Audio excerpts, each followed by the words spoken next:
I know I got an email yesterday. You've got a survey that you're asking parents to participate in. Tell us what the survey is going to determine. Well, actually, I'd like to talk about two surveys. Sure. If that's okay. Absolutely. One that's already out there, we went out in November, is a survey to try to subtype autism. That is, in Dr. Emlin's book that we talked about, that came out in '64, he had a checklist in the back to diagnose a form of autism called Kanner syndrome or classical autism. And he wasn't too happy, but there were many parents who would rip it out of the book, fill it out, and mail it to him for his advice.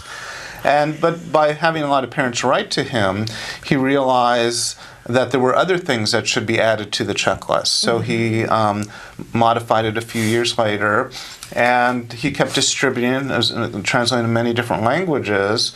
And one of the goals, which we actually have on film from '68, says, someday I'd like that checklist to be used to see if there are types of autism. And so actually in the '90s, I started analyzing the data to look at subtypes, but then this Dan medical movement started, and so I had to put it aside.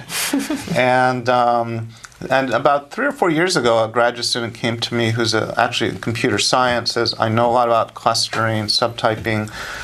Could I look at the data? So I had him come to the office, and he found roughly between 10 and 12 types of autism. Before putting that out, we need to see if we could replicate it. We have to be very careful because we want to make sure they're valid. And so we spent a couple of years adding more questions. Many of them are medically related: GI, immune, seizures, migraines, and so on. And then it went online in November. And our goal is to have roughly 3,000 respondents, if not more, by hopefully this summer. That's great. And we're now halfway. We're at 1,500. And just a couple of weeks ago, we went out with an Italian, French, and Spanish versions of the checklist. That's awesome. That's going to encourage. So we're very excited. And if we do replicate, then I plan to bring in some of the top researchers in subtyping together to figure out how all our data fits together, because it has to make sense. And if we can find subtypes, figuring out the underlying cause and best treatment is going to be a lot easier for each subtype rather than taking a heterogeneous population and trying to figure out. And the other survey, which it's already IRB approved. It's already online, but it's not live because we're still testing. We're surveying medical problems in adults with autism.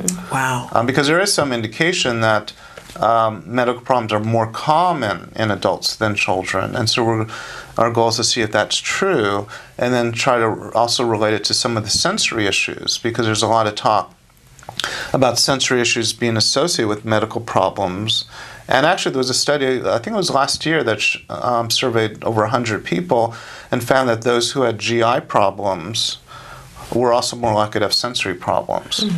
And my guess is that if you treat the medical problems associated with autism, many of the sensory problems will decrease or be eliminated. It's interesting. Is my guess. Yeah. And that's what we have to find out. Important work. So for our viewers, I'd like you to get to your 3,000 mark, and I'd like to get you to your 5,000 mark. So where can they go? More the better. Where can they go to be a part of that first survey that's already available? Okay, it's an easy domain name: autism-researchsurvey.com. Okay, autism-researchsurvey.com. Correct. And if you complete it, you are in a contest to win an iPad. We do this every couple of months, as well as receive a 1-year subscription to our science newsletter.